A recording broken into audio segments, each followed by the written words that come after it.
Types of clothes and houses. कल हम types of clothes read कर चुके हैं, आज हाउसेस रीड करेंगे। East and west, home is the best. A house is needed for everybody because it is one of the basic needs from our life. House की ज़रूरत सबको होती है क्योंकि ये हमारी बेसिक नीड है, सबसे महत्वपूर्ण ज़रूरत है हमारी लाइफ की। It keeps us safe and prevents us from the heat of sun, the cold and storm. ये हमें सेफ रखती है, सुरक्षित रखती है, एंड प्रिवेंट अस, बचाती है सन की हीट से, कोल्ड से और स्टॉर्म से। स्टॉर्म यानी कि तूफान। We can stay safely with our family in a house. हम सुरक्षित रह सकते हैं अपनी फैमिली के साथ एक ही घर में। A house also prevents us from robbery, wild animals, insects and so on. House हमें रोबरी यानी कि लूटपाट, वाइल्ड एनिमल्स जंगली जानवरों से, इंसेक्ट्स से बचाता है। A house has many rooms. एक हाउस के अंदर बहुत सारे रूम्स होते हैं। We have given some pictures of a good house and what it should contain. यहाँ पर कुछ पिक्चर्स दी हुई है हाउसेस की और एक हाउस में क्या क्या होना चाहिए वो देखिए। अ गुड हाउस के फीचर्स क्या हैं? ए good house has separate rooms for different purposes. Good house में अलग अलग रूम होने चाहिए, अलग अलग काम के लिए, पर्पसेस के लिए। It should have open spaces. एक हाउस में खुला स्पेस होना चाहिए। All the rooms of the house should have proper ventilation. सभी रूम्स में प्रॉपर वेंटिलेशन होना चाहिए। वेंटिलेशन यानी कि हवादार, यानी कि जो हवा है बाहर की अच्छे से क्रॉस होनी चाहिए, आनी चाहिए। And well lit indeed. Well lit का मतलब क्या है? जो रोशनी है प्रॉपर, सन की लाइट है वो प्रॉपर अंदर आनी चाहिए। तो एक हाउस में कौन कौन से रूम होने चाहिए? Drawing room, dining room, study room, bedroom, kitchen, bathroom. Fresh airs comes from surrounding plants. और बाहर पौधे भी लगने चाहिए जिससे कि अंदर फ्रेश एयर आ सके। ड्रेनेज सिस्टम होना चाहिए। ड्रेनेज सिस्टम यानी कि जो वाटर है हम अंदर यूज़ करते हैं, चाहे वो गंदा है, कुछ भी है, वॉश करते हैं हम बर्तन, वो बाहर अच्छे से निकलना चाहिए। Types of houses. Previously people did not live in a house, they lived under the trees और इन केव्स। जो पहले लोग थे वो हाउस में नहीं रहते थे, वो क्या करते थे? या तो पेड़ के नीचे रहते थे या फिर केव्स, गुफा में रहते थे। After some years they learn to make houses with bamboo, mud और स्टार्स। कुछ सालों बाद उन्होंने घर को बनाना सीखा। किससे? बैम्बू लकड़ी होती है ये, मड कीचड़ और स्ट्रॉ तिनके से। दीज आर कॉल्ड हट और कच्चा हाउस। इसलिए इनको हट और कच्चा हाउस कहा जाता है क्योंकि ये किससे बनते हैं? बैम्बू, मड और स्ट्रॉ से। पक्का हाउस। द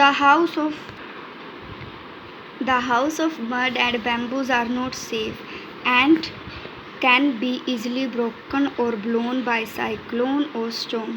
जो हाउस मड और बैम्बू से बनाए जाते हैं वो सेफ़ नहीं होते क्योंकि वो इजली टूट जाते हैं और अगर कोई तूफ़ान आता है, साइक्लोन आता है, वो तो उड़ जाते हैं।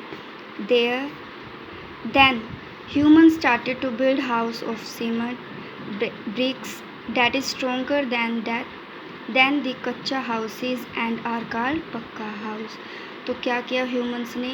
हाउस बनाना स्टार्ट किया किससे? सीमेंट से, ब्रिक्स, ईंटों से, जो ज़्यादा स्ट्रोंग होते हैं कच्चे हाउस से, मजबूत होते हैं कच्चे हाउस से, और इसलिए हम उनको क्या कहते हैं? Pucca house. Stilted house. These types of houses are found in hilly areas. इस टाइप के हाउसेज हिली एरियाज में पाए जाते हैं। It is made up of poles और स्टील्स। ये पोल्स और स्टील्स से बने होते हैं। पोल्स यानी कि जो इस पिक्चर में हाउसेस के नीचे लगे हुए हैं उनको हम पोल्स और स्टील्स बोलते हैं। It is built high above the ground to protect us from wild animals and floods. ये ग्राउंड से ऊपर बनाया जाता है ताकि जो वाइल्ड एनिमल्स हैं या फिर फ्लड आता है, बाढ़ आती है या कोई जंगली जानवर आता है, उनसे प्रोटेक्ट कर सके। houseboat. In Kashmir and Kerala, such kinds of houses are found. Kashmir और केरला में इस टाइप के हाउसेस पाए जाते हैं, यानी कि हाउस बोट पाए जाते हैं. These float on the river, lakes and canals. ये फ्लोट करते हैं, तैरते हैं रिवर, लेक्स और कैनल्स में. These houses are called house boats. इसलिए इन हाउसेस को हाउस बोट्स कहा जाता है. Igloo house. In colder areas igloos are found. Colder areas यानी कि जहाँ पर बहुत ज़्यादा ठंड होती है, बर्फ़ गिरती है, वहाँ पर ये हाउस पाए जाते हैं. It is a dome shaped structure where the front side is open and is made of ice block. ये डोम शेप्ड के होते हैं. डोम यानी कि जो ये शेप बनी हुई है, इसको हम डोम शेप्ड बोलते हैं. और जो इसकी फ्रंट साइड होती है, आगे की साइड होती है, वो खुली हुई होती है और ये आइस ब्लॉक से बने होते हैं. टू क्लीन योर हाउस को क्लीन साफ़ सुथरा कैसे रखना है. Clean the bathrooms and toilets every day with disinfectants. Bathroom और टॉयलेट्स को हर रोज़ साफ़ करना चाहिए डिसइंफेक्टेंट्स के साथ. डिसइंफेक्टेंट्स यानी कीटाणुनाशक. Clean the floor and drains properly every day.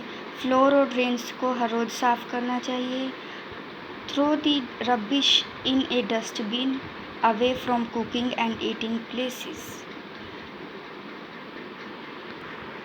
यानी कि जो भी कुछ भी वेस्ट मटेरियल है वो हमें डस्टबिन में डालना चाहिए और कुकिंग और ईटिंग प्लेसेस से दूर रखना चाहिए. जो डस्टबिन है जहाँ पर हम खाना बनाते हैं, खाते हैं, वहाँ से दूर रखना चाहिए. Keep the dustbin covered otherwise flies will sit on it and spread disease.